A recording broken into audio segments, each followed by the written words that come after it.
So, Adam, this movie doesn't fit in with any sort of programming this year, but I'm always interested when I kind of make a new acquaintance or a friend now. I would consider you, obviously, given that we've done this a couple times now. I'm always interested what is something or the movies that motivate you or drive you or something that, like, when you say, I want to talk about a movie, or, hey, what do you want to talk about? Sometimes people are like, yeah, whatever. But I always appreciate when someone's like, this is what I want to talk about.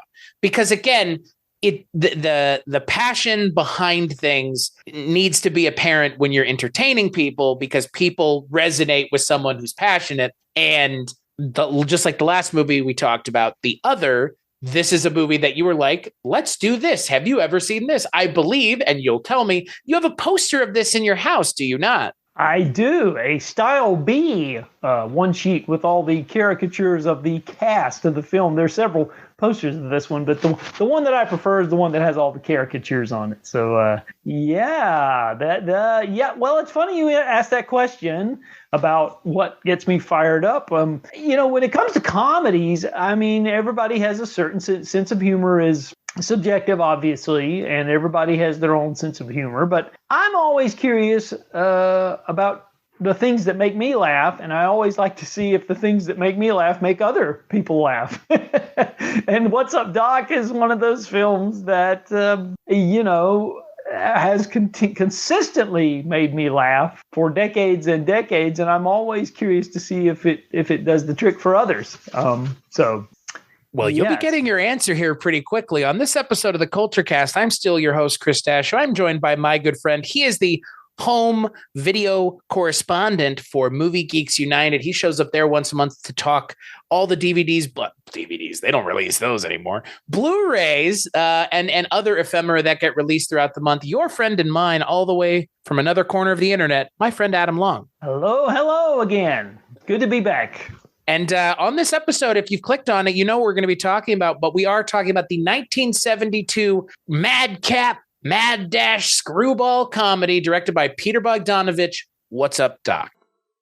Barbra Streisand and Ryan O'Neal in their biggest hit. See Barbra Streisand, see Ryan O'Neal. What's up, Doc? See Ryan O'Neal, see Barbra Streisand. Get out! No, wait a minute! See Barbara light Ryan's fire. I've got to tell Eunice. Of course you do. See Ryan light his own fire. See the CIA, see the spy. See the spy and the CIA, see the sea.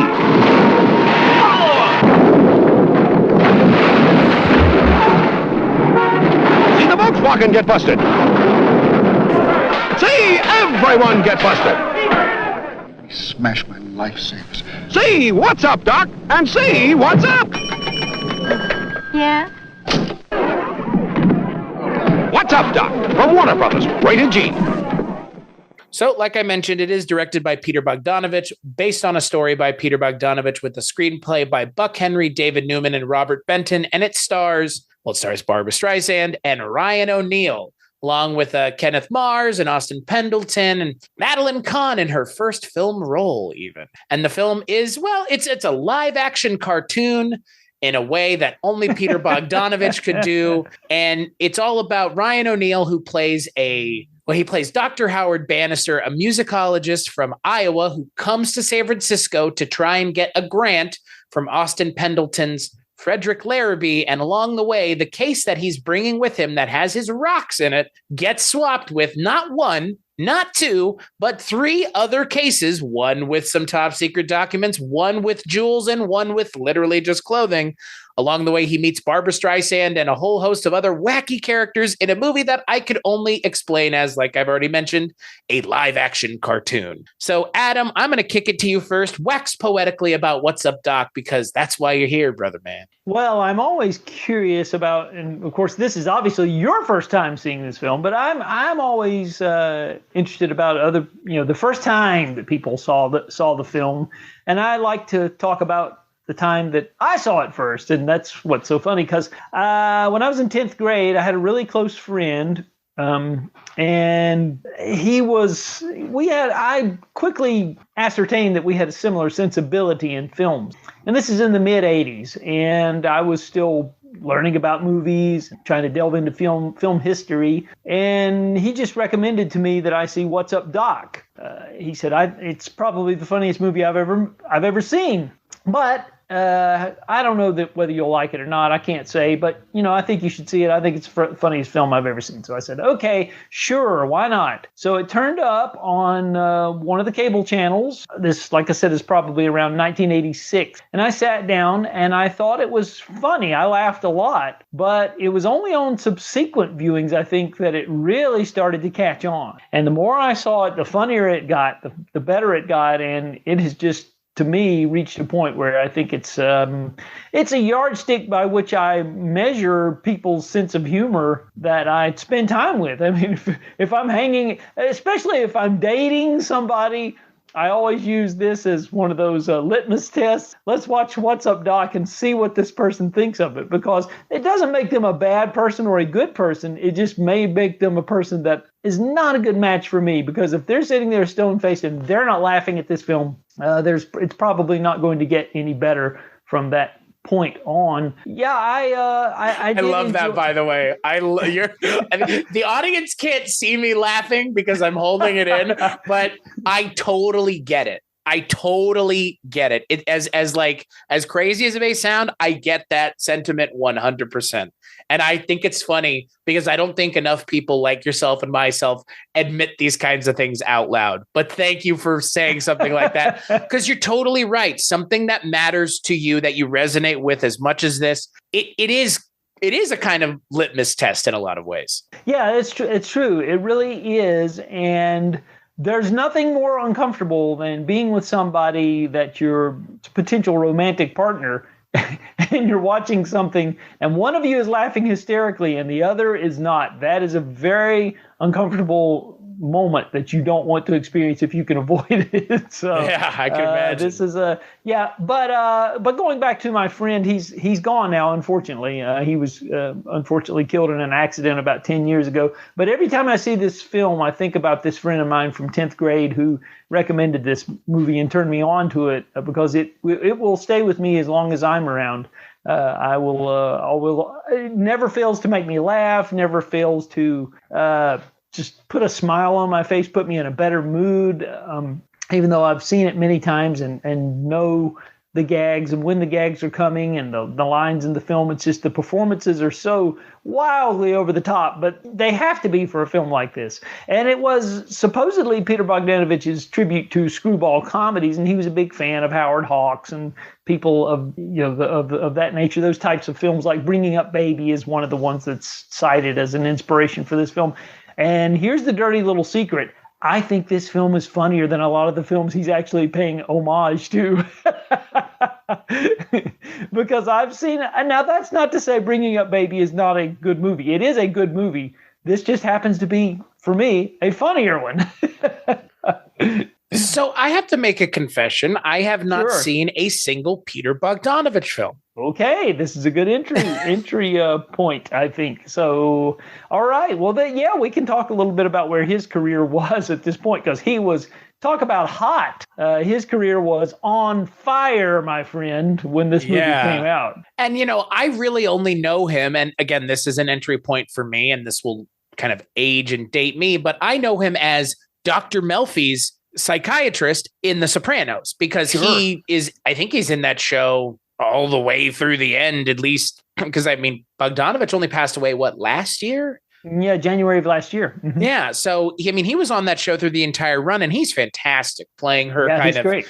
He's playing the kind of erudite therapist that everybody assumes exists out in the world. But all that aside, the other thing is, never seen a Barbra Streisand movie before either. So this is a first for me in a lot of ways. I've also never seen the movie that, and I think you would agree with me, this movie builds up to one gag.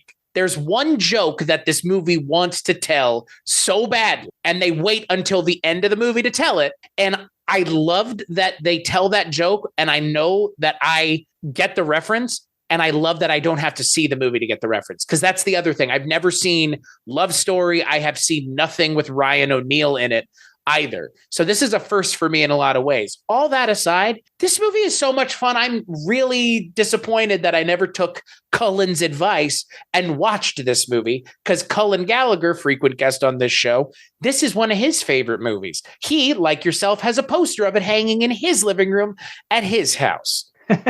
So, and now that I've seen it, I totally understand, because not only is this a movie that totally plays in 2023, it would play to a crowd of people now much younger than me, much younger than young enough where I think a Gen Zer might actually think this movie is somewhat entertaining in a lot of ways. But what's funny is I have not seen a movie that is a live action cartoon done right until I saw this movie. That's a good analogy. And that's essentially what it is. Yeah. My kids, and they're not kids now, of course, they're well into their 20s, but it's a favorite for them as well, because they were raised on this movie and it helped to form their sense of humor, and they still enjoy it quite a bit. So, younger generations can find a lot of humor in this film, I think. And like I said, I was barely driving when I saw this film originally. I just recently gotten my license around the time that I saw this film and that's hard for me to fathom that I've been a fan of it that long, and it has been a part of my life that long.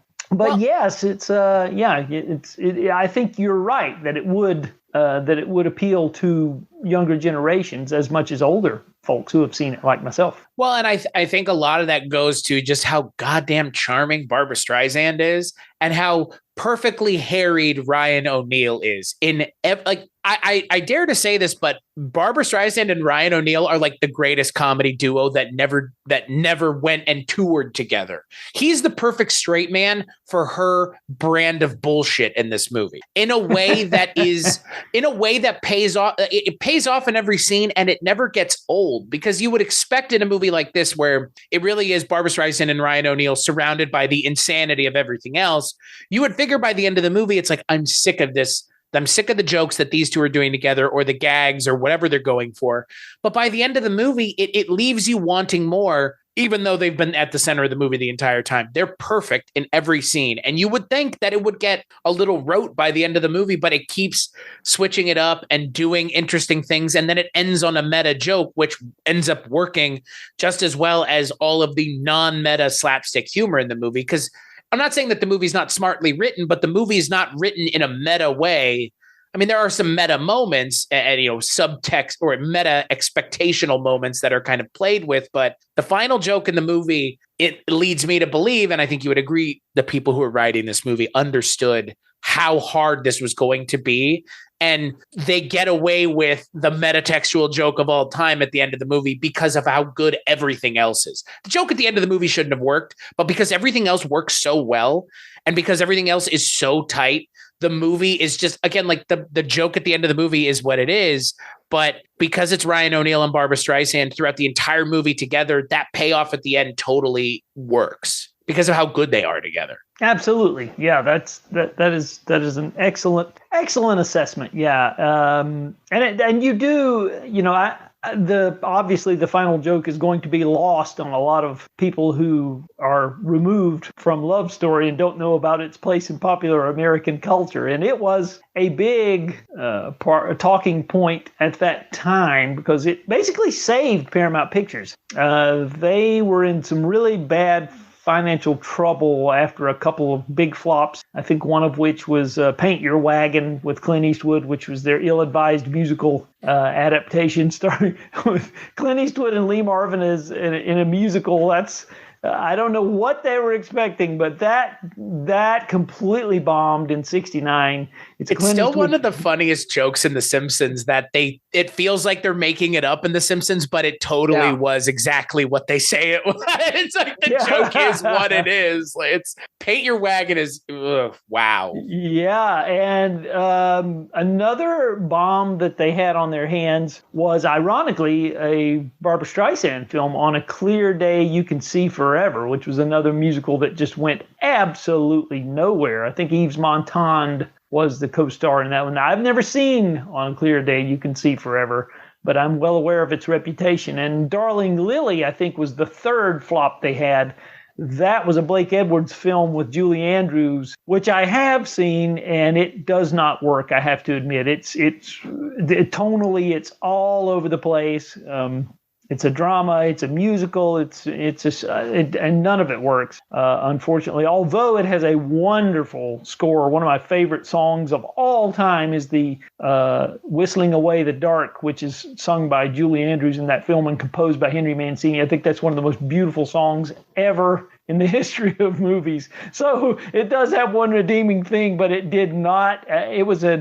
I think it was an 8 million or 10 million production at the time, which was a lot for 1970. And I don't even think it made $1 million. I think it was just, so you had these three big musical failures that were just, had almost sunk Paramount Pictures. And then along comes Love Story, which basically saves them. And so that's why it was such a big talk. And of course we had The Godfather about, a little over a year later, which was another risk when they were making it, of course, and then it proved to be another feather in their cap, shall we say. So, but yeah, that's why Love Story was such a big, that's my Shaggy Dog story getting to the point of why Love Story was such a big deal. But Ryan O'Neal, at the time of Love Story, they basically, Robert Evans had to beg him to be in the film, and he was basically known for his work on Peyton Place. I think the television series Peyton Place is the only thing he was known for at that point. But it catapulted him to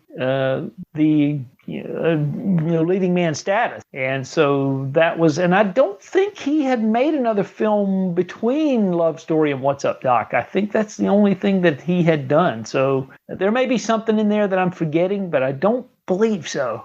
Wild Rovers. Wow, that's right. That is another Blake Edwards film. That's too funny. I'd totally forgotten about that. But yeah, that was another Blake Edwards film that completely tanked. It was recut by the studio. I think that was an MGM production. I believe it was recut by James Aubrey, who was the head of MGM at the time. They fought famously over the length of that film. And I think the Blake Edwards original version has been reissued on Blu-ray at this point. I think you can see it. I've seen it. It's okay. But it's interesting to see Ryan O'Neal and William Holden teamed up in a film. That's not something you see every day. So, that's I actually have seen a Ryan O'Neal movie. I misspoke earlier. I watched Barry Lyndon. Yes, of course, the Kubrick film. It's okay. Yep, I think it gets better as it goes on. I think as my take on Barry Lyndon is it starts out very slowly, but if you hang in there, it offers a major payoffs, and it's a beautifully shot film. So yeah, I'm a fan of Barry Lyndon. It just takes a little patience, and I try to tell people that just be patient. It'll get there. I mean, it's what, like 187 minutes or something. It's lengthy. Yeah, I God, that feels like a lifetime ago, but that was early days of the show. But man, again, I don't even remember it. I don't know. What's interesting is like Ryan O'Neal. I know him as the actor from Love Story. I've never seen Love Story, but I've seen the scene at the end of the movie with him, of course, and Ally McGraw. And Love means never having to say you're sorry. But is this his thing? Is playing this kind of character, like just kind of the straight man and everything? Well, I think that's pretty much what he was known for. So he was cutting loose a little bit with What's Up, Doc. That was not something that was not his norm. So he was stepping out of his normal, what people knew him for, shall we say. But he does play the straight man in this movie in a lot of ways, like to everything that's going on with Barbra Streisand's insanity of a character. Yeah, he does. And you have to have somebody who's somewhat grounded, as he is in the film, to carry it off, because she's obviously the wild card to his straight ace. And she is just, again, I obviously, say what you will about Barbra Streisand, the person, who I think is, she is what she is. I mean, she sounds like a diva, but that's okay. When you're as successful and as mainstream and well-known as she is, you're kind of allowed to be.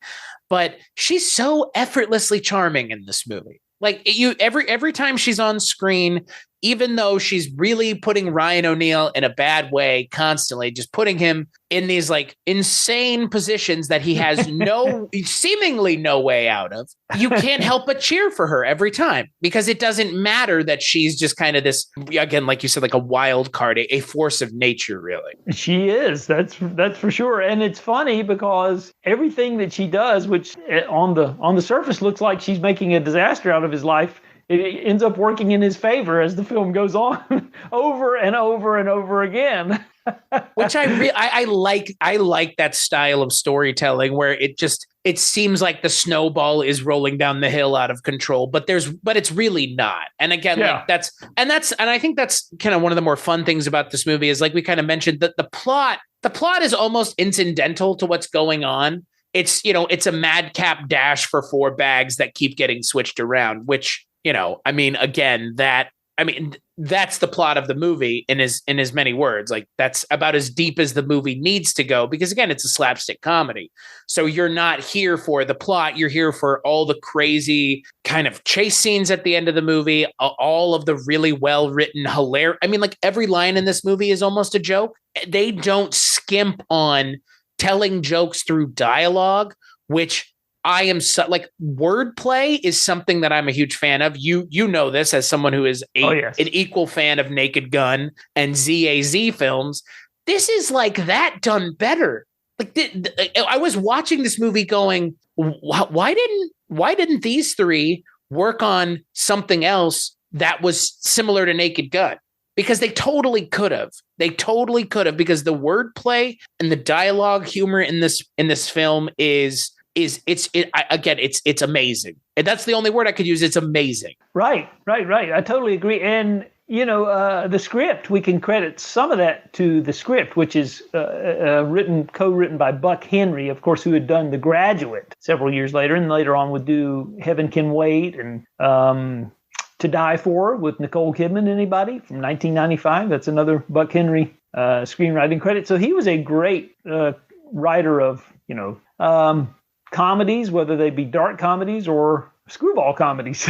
He had just a really good comedic touch, that Buck Henry. I was a huge fan. And the co-writers, of course, on this are David Newman and Robert Benton, who, of course, Robert Benton would go on to do Kramer versus Kramer later on, and he directed that, and then did Nobody's Fool with Paul Newman later on as well. So he, David Newman would ironically go on to work on the script for Superman the movie a couple of years later. So and Leslie Newman, David and that was his partner, Leslie Newman, they would work on Superman the movie, which supposedly they had there was a lot of comedy in their script for Superman the movie that Tom Mankiewicz supposedly took out of there. And, sure. That makes sense. Having seen this movie, that totally makes sense. Yeah, to the point where they had a cameo by Kojak, I think, in one scene in the original script for Superman the movie, where the camera just swoops down. There's Kojak in this big swath of people, and he takes out his lollipop and says, "Who loves you, baby?" or something, something crazy. Why not, right? Way over the top, yeah. But then they brought in Tom Mankiewicz, and he brought in, he kind of pared that stuff down, But anyway, they had an interesting sensibility. They had also worked on, Robert Benton and David Newman had previously worked on Bonnie and Clyde before this. So they had, they worked well together, and I think they were hitting on all cylinders with this script. And it's supposedly loosely based on a novel called A Glimpse of Tiger, which was written by Herman Rauscher, who penned Summer of 42 the year before this, which was obviously a huge, huge hit. And we all know I'm a big fan of that. And that was an organic mention of it too. I was like about as organic as humanly possible. But it's true. Herman Rauscher his novel has been credited as being a partial source for the story for this film. I've not read A Glimpse of Tiger, although I do own a copy of it. I guess I should, being such a huge fan of What's Up, Doc. But you were talking about the performances. I think one of the things that sells this movie is the casting of these terrific character actors and actresses, and just people that we've seen in so many other things. Just for example, Mabel Albertson, who was Darren Stevens' mother on Bewitched. She shows up as the lady with the jewels here.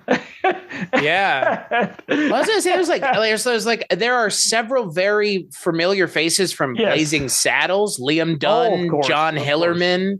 Yes. We were talking before we recorded some Fletch alumni with Kenneth Mars and Emmett Walsh as well. I mean, and then I think my favorite casting choice in the entire movie is a baby-faced Randy Quaid. Holy shit. with the crazy hair, with the crazy young Randy Quaid hair. Oh my God. They had a good working relationship, he and Peter Bogdanovich, because Bogdanovich gave him his first break the previous year for Last Picture Show. And he actually gets to skinny dip in the pool with Sybil Shepherd. So that was where he...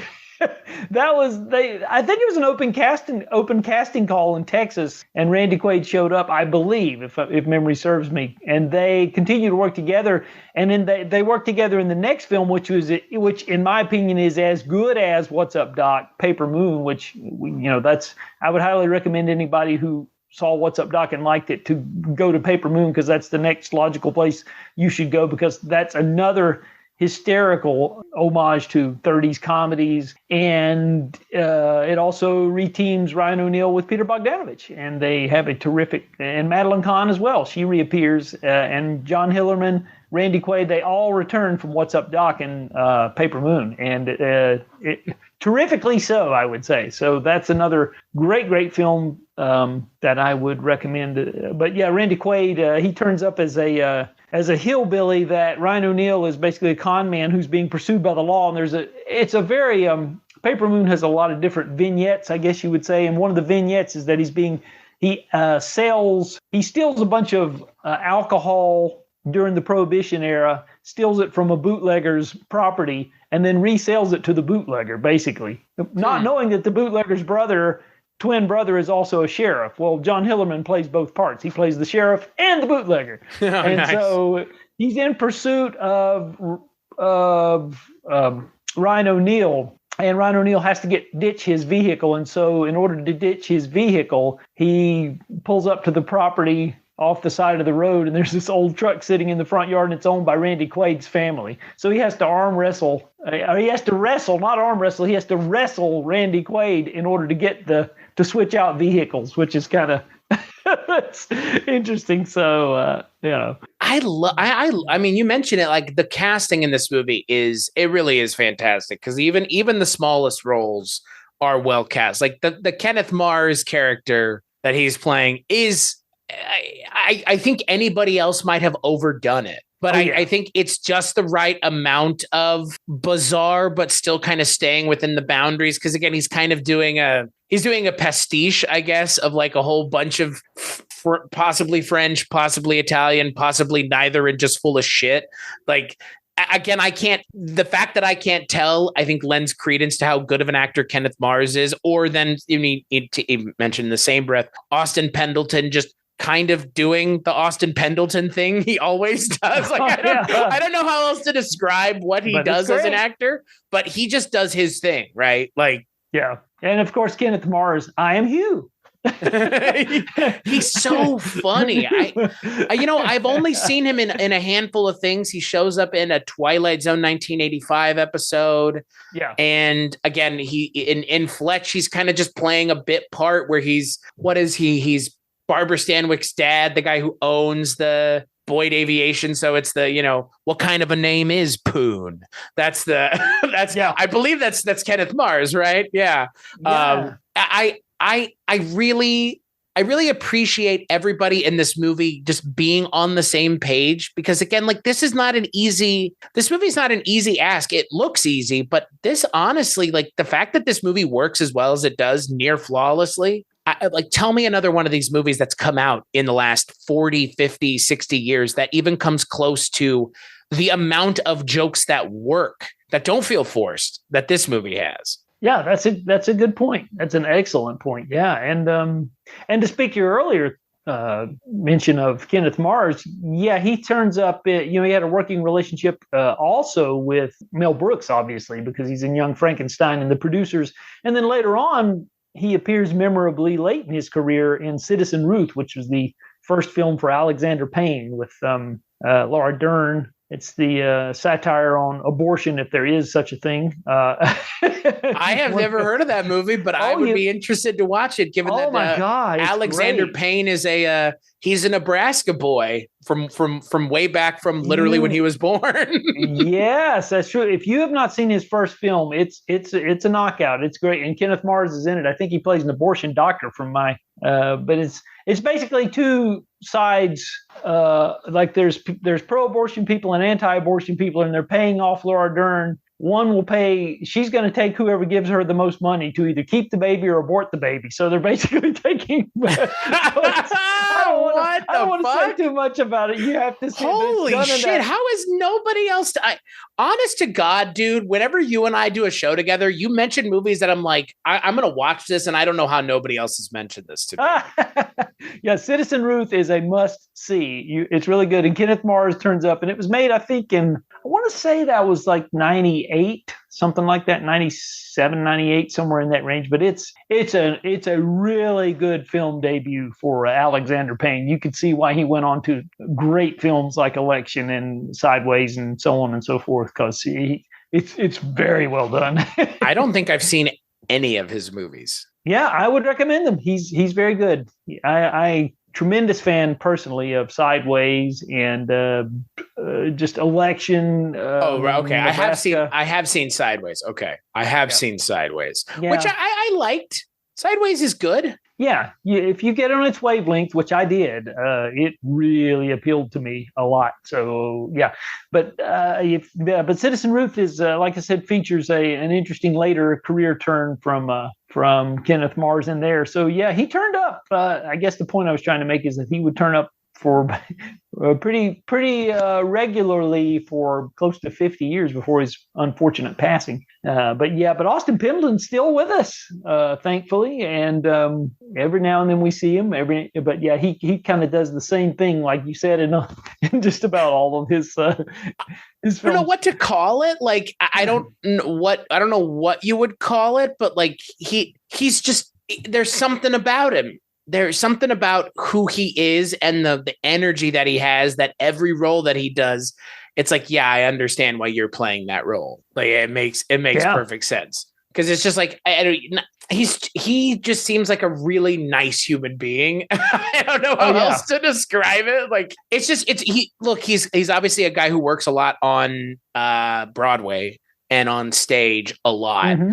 And I don't know, like a lot of stage actors kind of have a sensibility to them that they turn in good performances. And I think it's just like, for someone like him, it's just second nature. I don't know. I think you're right. That's a good point. And I think we should mention, while we're on it, that this film was ranked number 61 on the list of the 100 greatest American comedies published by the AFI when they were doing those things in the late 90s, early 2000s. They used to have those lists. And so it, and it turned up at number 68 on the AFI's list of 100 greatest love stories in American cinema. So, which I think is that surprising? I don't know if it's surprising. Maybe a little. I don't know.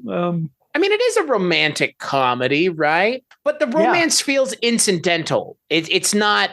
The focus of the movie is not the romance between Barbra Streisand and Ryan O'Neal. It just happens naturally throughout the, hour and a half runtime of the movie. But I mean, they share one romantic scene together. Yeah, that's true. Yeah, the one with the piano. Yeah. Yeah. But which is like maybe the one part of the movie that could be excised, but I get why it's in there. Like you got Barbra Streisand in your movie. Like that. Come on, like you got Barbra Streisand in your movie, like you're gonna have to find a way to get her to sing. So I get it. Well, I have a lot of problems with getting people to see this because she's in it. Because people have this idea about Barbra Streisand, and they're I don't watch Barbra Streisand movies. And I try to tell people it's not really a Barbra Streisand film. I mean, she's in it and she does a good job in the film, but it's not really a Barbra Streisand film. it's more of a film of its director than it is a Barbra Streisand film. She just happens to be one of the participating actors in the film. So what is so let me ask you something. What does your perception of that mean? A Barbra Streisand movie? When someone says, I'm not going to watch a Barbra Streisand movie, because I'm curious, because I kind of have my answer, but as someone who's probably seen more Barbra Streisand movies than I have, what does that mean to you, at least?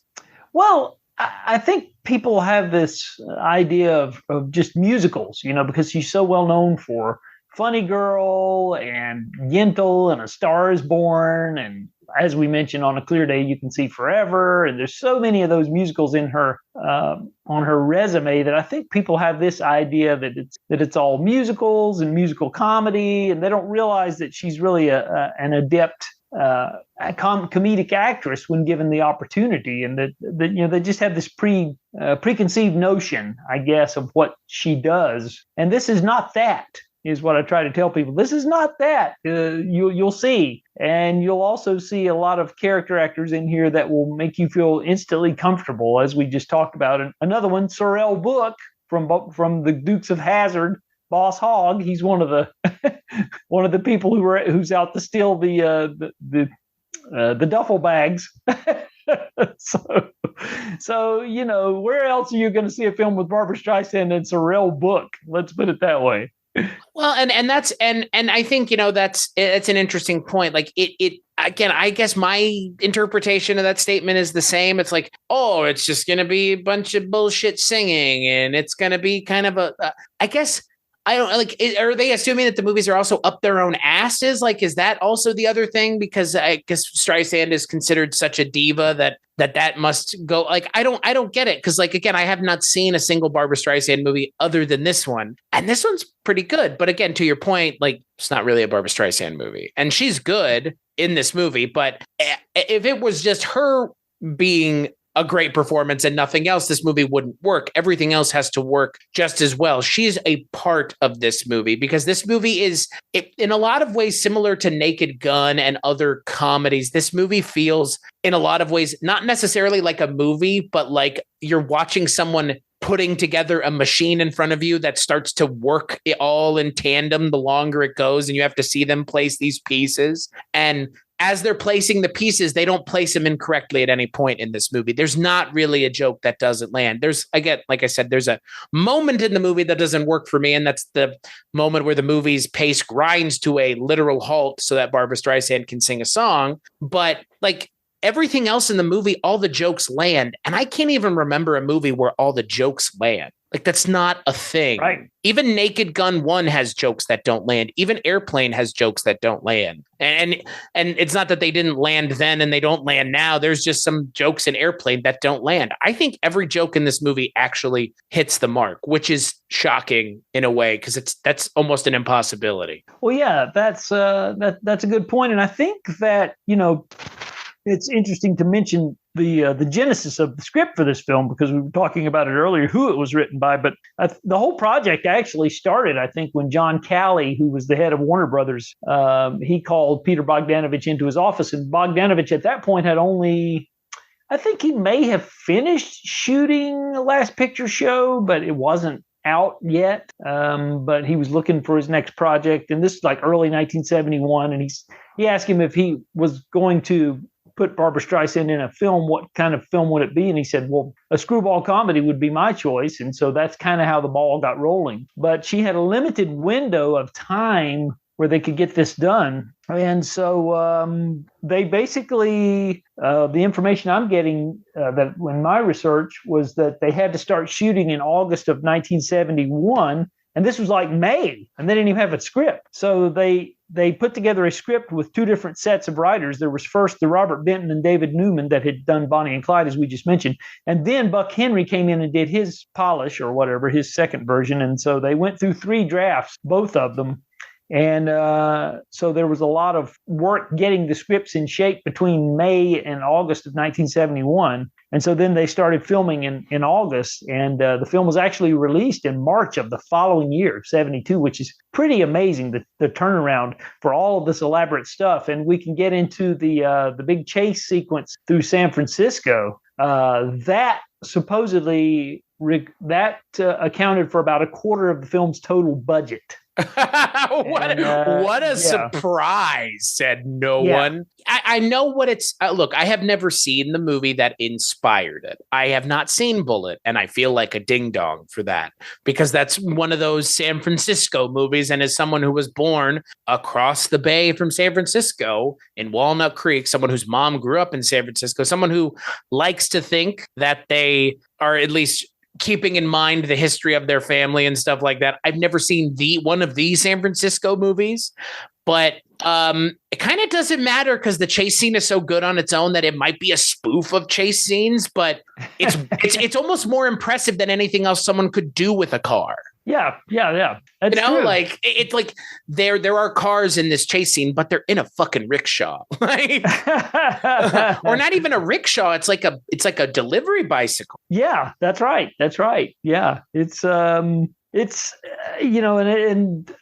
I just don't know how they pulled it off. And it was a $4 million budget. So with a $4 million budget, and you're talking a quarter of that, it's about $1 million just for that sequence alone. That we were talking about, the sequence where they the whole chase sequence in total it's about like I said, roughly $1 million if you're talking a quarter of the film's budget. So it's but I can't imagine how they pulled some of that off. And it's unsubstantiated, but supposedly they all wind up in the bay, of course, when the Volkswagen is still floating. Of course, that was a joke, that Volkswagens would float. And so they get that in there. But there was an unsubstantiated story that I found that said that Sorrell Book almost drowned when they were in the bay floating at the end of the film. So I don't know how true that is, but I could see that. There's a lot going on there. And I what I really like about the chase at the end of the movie, because obviously, again, by the point we reach the chase scene, I think we're kind of at this like fever pitch in the movie. And you mentioned there's this the big chase kind of is the end, more or less the end of the movie. But the scene before that, I think, is so interesting in informing you how crazy the movie is about to get, because once kind of all the main players in the chase get to Austin Pendleton's house, it's like all hell breaks loose. Oh yeah. But then, you think, oh, okay. Because again, having never seen this before, I'm like, all right, this is going to be contained to this room and something will happen. But I don't think, who knows where it can go from here. The moment they go outside and get on that bike, it's just like, holy shit, like this, it's going there. Here we go.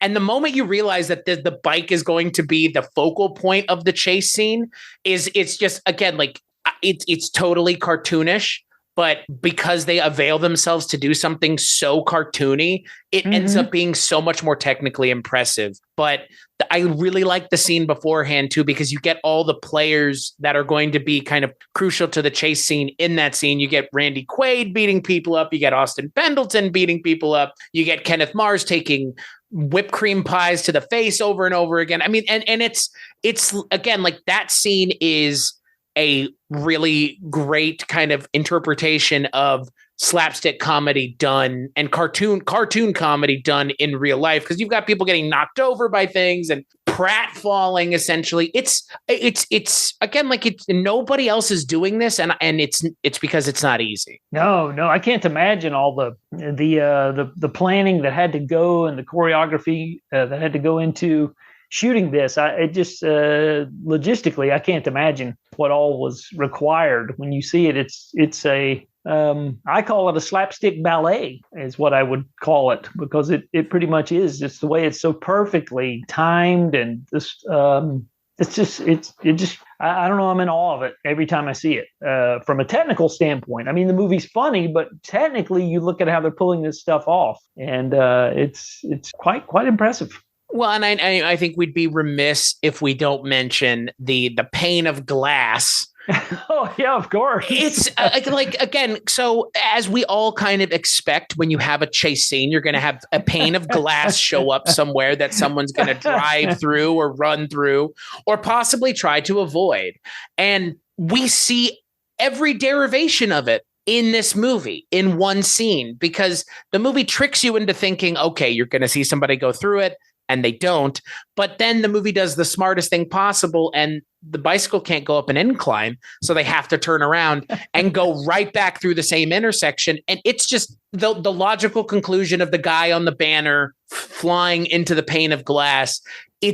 That is pushing the joke to its furthest limit and knowing the exact perfect moment when to cash in, when to walk away from the table. That is, again, just another indicator of the level of competency with which the script was written. And you're just making me remember gags that I just love. So, like the guy who gets out in the Volkswagen minibus, I guess you would say, after it's been crashed into about 4 times. And it falls over. It falls completely over. or the fact that we get Ryan O'Neal and Barbra Streisand going through, because again, it's San Francisco, so they have to go through Chinatown. They get a giant Chinese dragon head on the front of the bicycle towards the end of the chase.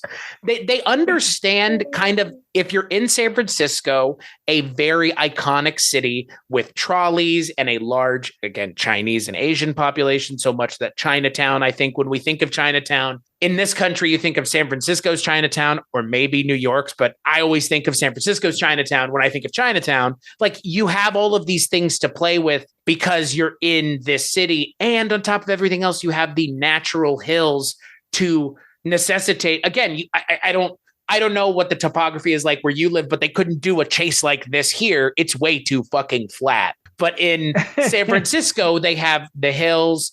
They have, supposedly they destroy, and apparently the scuff marks are still there. The Alta Plaza Park got damaged during the chase scene. Yeah.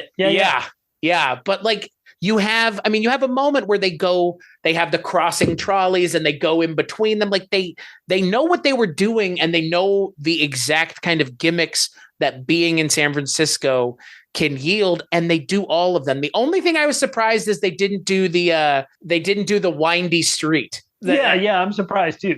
I mean, they do have the one sequence where all the cars are going around the curvy street. There is that, but that's about it. And probably because it was a little bit more technically hard to do, but I mean, again, Jesus Christ, everything else that they've done in that chase scene is such a technical masterpiece anyways. It could be gilding the lily at that point, maybe. But anytime you have a chase scene with a like non-motor vehicle and motor vehicles, and you can actually pull it off, it's impressive. Yeah, it's technically impressive, and it's really funny. All the gags land. And they're, for the most part, gags I haven't seen anyone else do. Yeah, that's a good point, and not really before or since. Like I said, there's a lot of these films that Bogdanovich is paying tribute to, but even they didn't pull off some of the stuff that he pulls off in this film.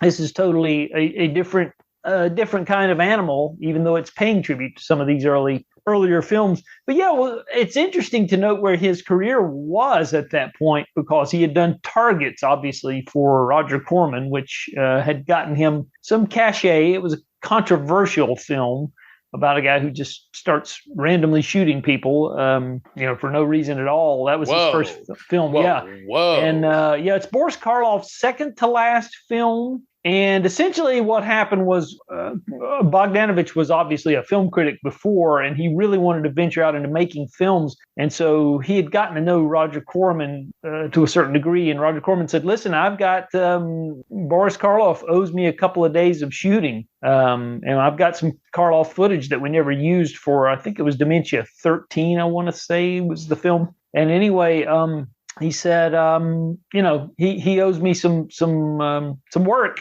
And so you can get him for about 2 days, and you can come up with a script with where you can use Boris Karloff. Well, and so he came up with this script idea that Boris Karloff is a retiring horror film.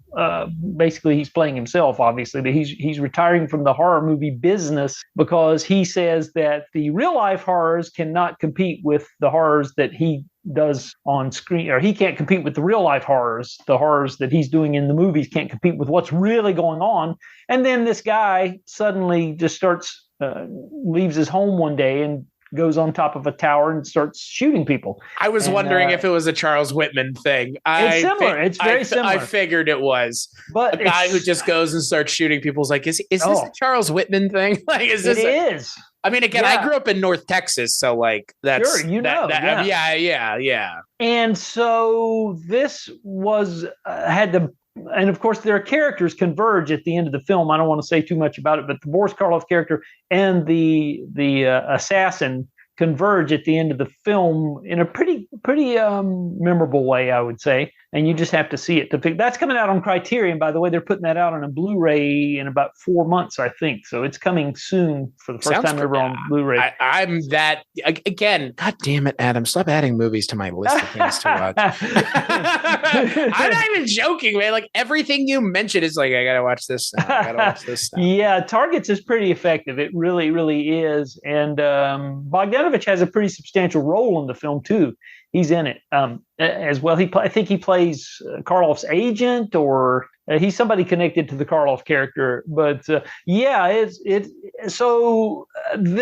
Targets had the bad luck or bad timing of being released around the same time that the Robert F. Kennedy assassination took place, and so it was kind of unceremoniously buried.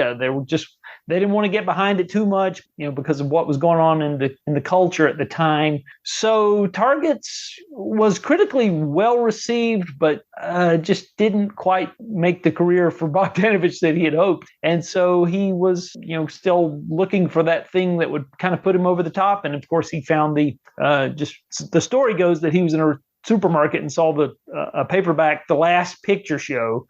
And he picked it up and started thumbing through it, took it home and read it. And he said, well, this is actually, he just liked the title. And it turned out he really liked the book. And so he reached out to Larry McMurtry. Talking about more Texas, man. Fucking Larry McMurtry. Yeah, he did. Yeah. And so they shot that, I think, I want to say it was fall of 1970. And they put that together. And of course, there was a whole controversy that went on when they were making Last Picture Show. Of course, he was married to the production designer, Polly Platt. And then he wound up having an affair with Sybil Shepherd while they were making the film. There's a whole story there. And there's a terrific 1-hour documentary on the Criterion Blu-ray of Last Picture Show that recounts all of the drama that was going on when it was being made, and it's really a lot. It's almost as interesting as the film itself. And so the film came out in the fall of 1971 to really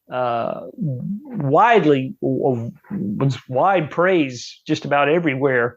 And of course, it became a multiple Oscar nominee. So he was shooting What's Up, Doc around the same time that Last Picture Show was getting released. So he's out promoting Last Picture Show and shooting What's Up, Doc at the same time. I don't know how he kept up that schedule, and not to mention his marriage breaking up and just all of that going on at once. That's a lot on somebody's plate. So the Oscars were in early 1972, and of course, Last Picture Show won a couple of awards there. And so around the same time What's Up, Doc was in theaters, his film was racking up the awards at the Oscars. So that's what I meant by saying that his career was really on fire around that time, and it would continue to do so the following year with Paper Moon.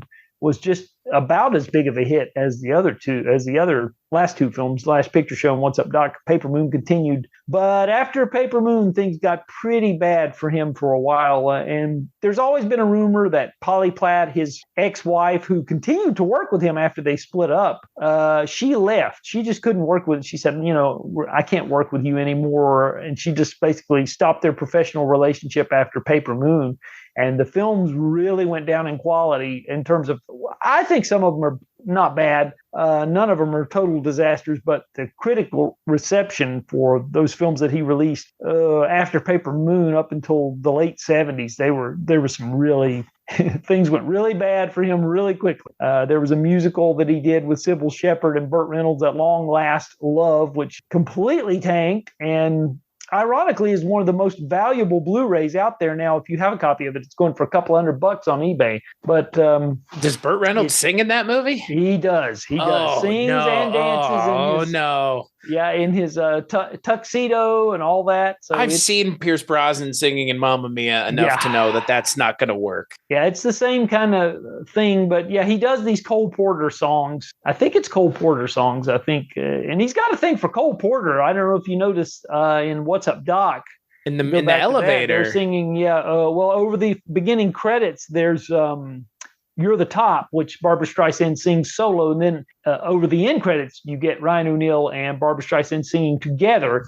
And that's from the musical Anything Goes. And then, as you mentioned, the music coming out of the elevator is Muzak versions of Cole Porter songs as well. So there's a lot of Cole Porter going on there. And then later on, he would use the Cole Porter in At Long Last Love. And then he made one more attempt at a kind of a movie set in the 30s, and it's called Nickelodeon in 1976, which I thought it's semi-successful. I'm a fan of W.D. Richter's, one of W.D. Richter's other movies. I'm a big fan of big fan of old Buckaroo Banzai.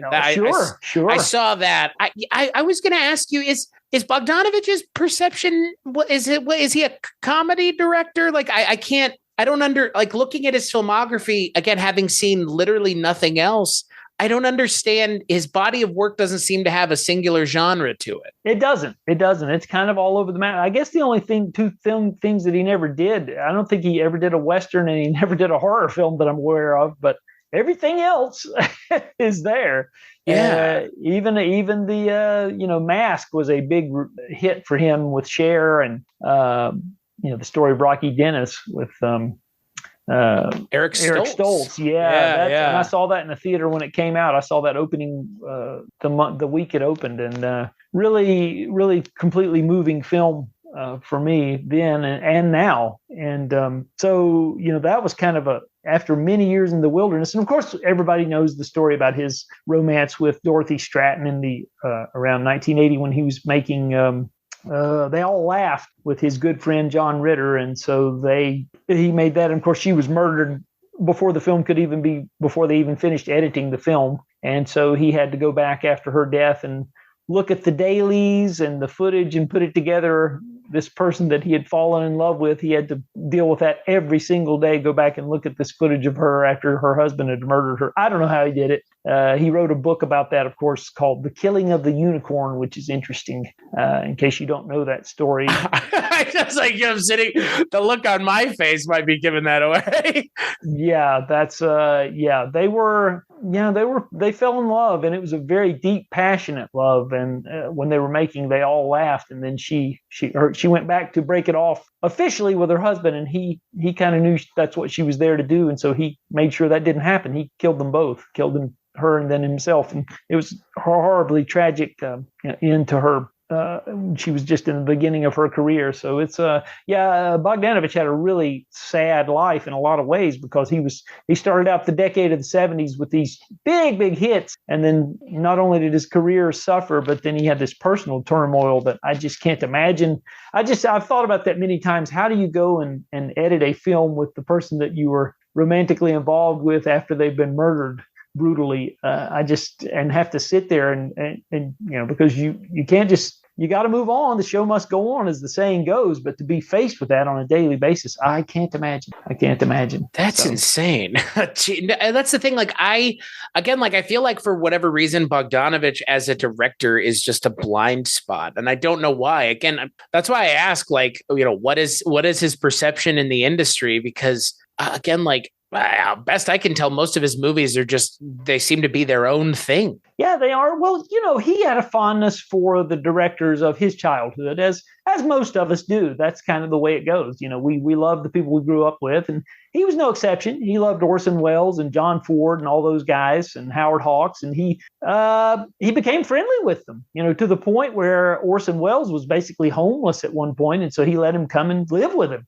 Basically gave him a bedroom in his home. So, because Orson Welles, no secret that he was financially struggling a lot of the time, because he was taking all of his money and trying to finish these little odd films that he was making on the side. And he would take the work from television commercials or whatever he could get, so there was all of that going on, and he just didn't have a lot of money. I heard that man liked his champagne. Yeah, just a little bit. Yeah. It's a little bit.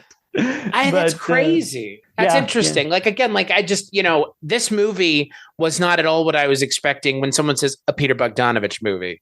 It's not this madcap dash across San Francisco, but yet having seen only this now, this is such a distinct and unique starting place for again, like you said, Last Picture Show is his first movie, I guess second movie, and this is his third movie. those movies sound wildly different from this. Like, but then these other movies that you're kind of mentioning, they sound kind of more comedy leaning, more so than those last two did. So I wonder if this is kind of the beginning of where he's going to, start moving into comedies. And again, he does. I mean, I was, looking at all of his other movies, and they're all like half of them are comedies, or at least classified as comedies, which is interesting because, again, I hadn't heard people being, oh, he's a funny director. It's like, I've never heard anybody say that. Well, he, as I mentioned, At Long Last Love was a serious misstep because Sybil Shepherd, he was obviously romantically linked with her. They had lived together for quite a while after they met on the set of Last Picture Show. And I think she had done an album, and he had this idea that she could sing, and that she was going to be somehow or another make it as a recording star. So he just decided to do this musical. And I think that was the point when there was this thing that was building up with the public. They were kind of getting tired of them parading around as a couple. And when that happened, I think that was like the breaking point. But before that, he had done Daisy Miller, which was an adaptation of a Henry James novel. And now Quentin Tarantino is a big defender of that one. I've heard him on his podcast defending Daisy Miller. He's a huge, huge fan. And I've seen it. It's okay. But I think there's something to be said for some of the choices he makes in that film that he didn't make in his previous films. As I said, his production designer, Polly Platt, I think she would kind of whisper in his ear things about, like, maybe you shouldn't do this, maybe you should do that. She was also kind of a uncredited creative consultant. And so without her guiding hand, he was, things just didn't go so well for him for so long, starting with Daisy Miller.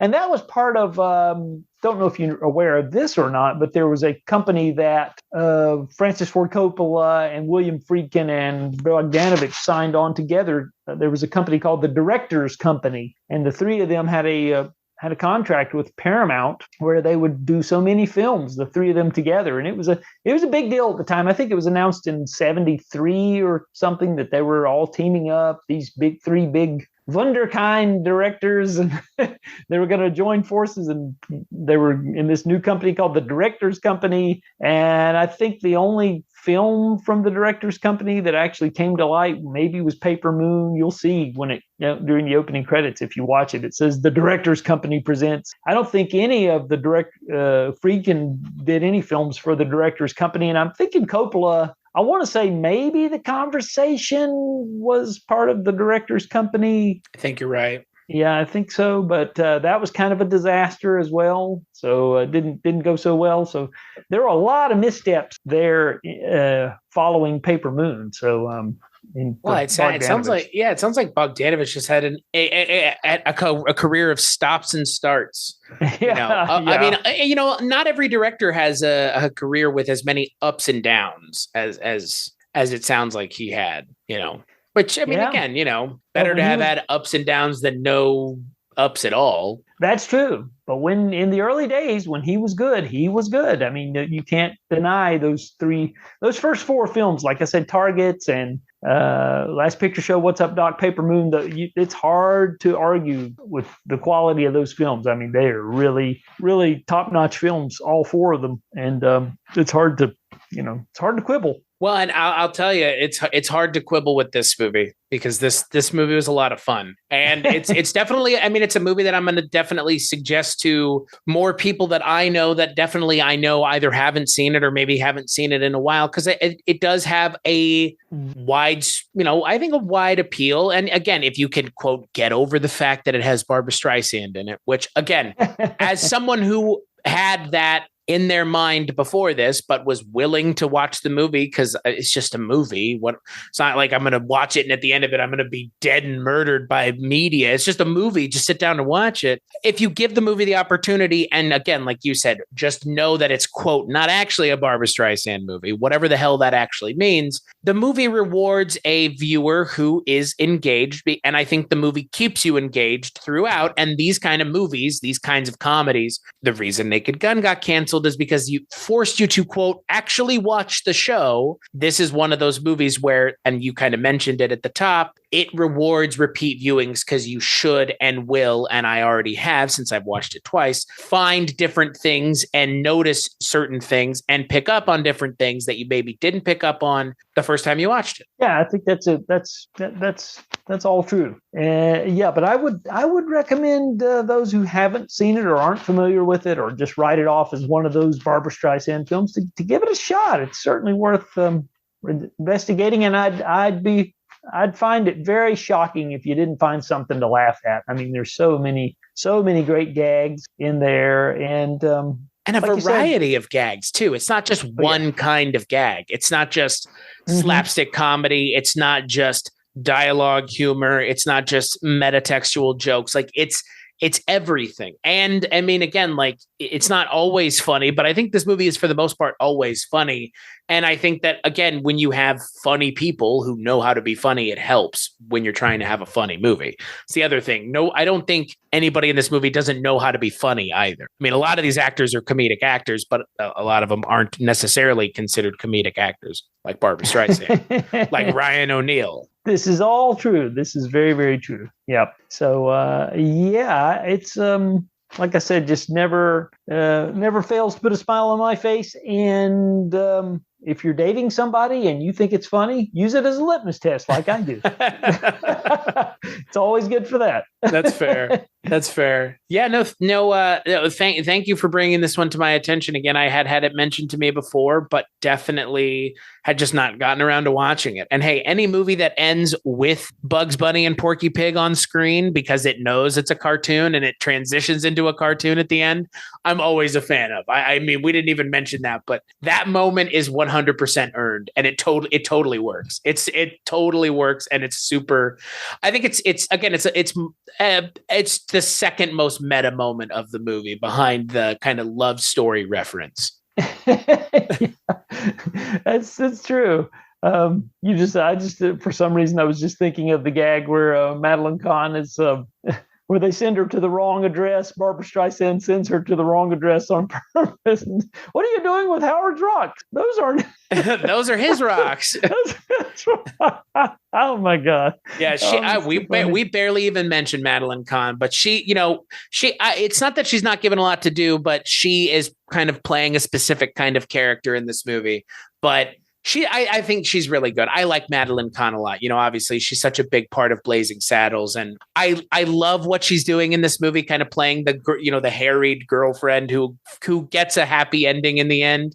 But I think, I don't know, she's always just so charming. Well, you must see her, my friend, in the next film, Paper Moon, that they made together, because she was Oscar nominated for that one, and deservedly so. She is absolutely hysterical in that film. You've got to see it. She plays as I said, Ryan O'Neal is a con man, and the film is, like I said, a series of vignettes that take place during the Depression, and he's traveling across the country doing what he does as a con man with a little girl who may or may not be his daughter in tow. That's essentially the plot of the film. And one of the places that he stops along the way is at a county fair, and Madeline Kahn is a belly dancer there. And so he's extremely attracted to her and invites her to join them for a little while. And so there's a whole vignette where she joins Tatum O'Neal and Ryan O'Neal, and they wind up going to a hotel and staying together, and he's really got his eye on her, so to speak, and it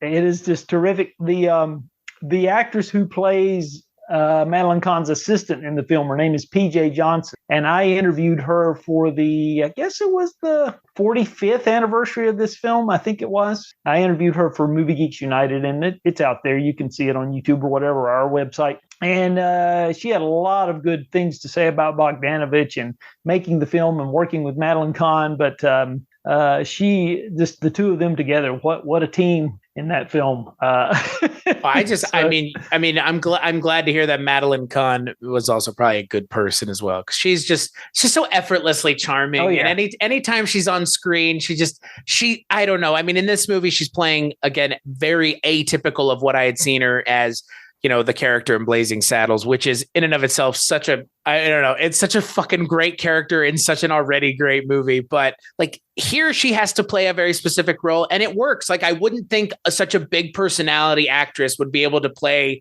kind of such a small character in this movie. And I don't know. She's just so good. She plays that like just exhausted girlfriend so well, especially when she comes into the kind of the banquet hall. They're dragging her away and she's just a house of fire coming in there and then they're having to drag her out. It's just, my God, she's so good in this movie. Oh, yeah. Yeah. She absolutely is. She nails it. Yeah, we always laugh about the scene where they drag her out and her heels are leaving marks on the floor as she goes. Yeah, no, it's again when they know in this movie to really go after some like physical comedy bits and the slapstick. I don't know. It's just like you said. It's there are not a lot of movies like this, and the movies that maybe this is inspired by this, I believe you 100% that this is better. And oftentimes when you have the opportunity to see the other things and distill it down and kind of condense it down into like its like purest form, I don't know. I don't know if I would ever need to see another live action cartoon if I watch this movie. Like it even now it checks enough boxes that I don't think like I need to see an updated version or anything like that. It's such of a time and of a place, but it all just feels, I don't know. It all just works. And God, the fact that it works, I think is the most impressive thing of all, frankly. So final thoughts on What's Up, Doc, Adam? Well, I think it really holds up beautifully 50 years on. I'm so glad that it does and that people are continuing to discover it. Like I said, as long as I'm drawing a breath, it'll always be one of my favorites and one of my go-tos. I'm always going to have a copy of it in the best physical format available, whatever that is at the time. Right now it's Blu-ray currently, and I'm hoping that there may be a 4K issue of it at some point in time. But it does have a nice Blu-ray that really looks pretty spectacular for what it is. And I think there's a featurette on there, but nothing more than that. But yeah, it's just a film that, like I said, really puts me in a good mood anytime that I watch it, even though I've seen it so many times. And I've owned it in so many formats. I've had VHS, I've had a Laserdisc, I've had DVD, and now we're...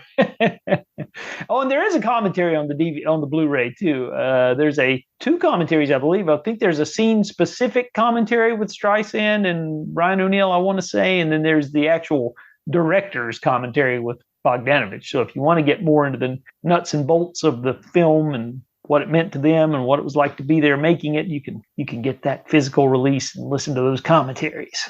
I would like to hear the Bogdanovich commentary on the movie. Yeah, pretty good. Yeah. Very, very informative, and it's worth your time if you can pick it up. And it's on the DVD too. So if you don't want to spring for the extra bucks for the Blu-ray, you can just get the DVD for probably less than $10, and you still get the commentaries.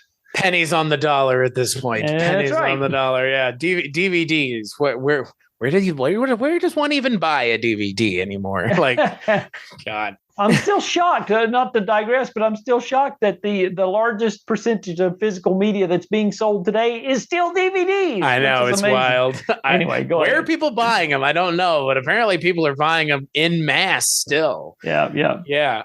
No, I'm with you 100%. Again, I had this movie mentioned to me before, and I was kind of apprehensive because, again, it is a movie that has Barbra Streisand in it, but it is not a Barbra Streisand movie. And shame on me for making assumptions, but also, here I am having watched it and I'm totally with you. I will probably watch it again before the end of next week. And I'll probably have watched it 2 or 3 more times before the end of the year, at least. It's a lot of fun. It's a movie that definitely rewards future viewings and it rewards people that are engaged. And I think the movie does a good job of keeping you engaged. And this kind of movie, again, it seems easy, but that's because everybody who's working on the movie is operating at literally peak performance.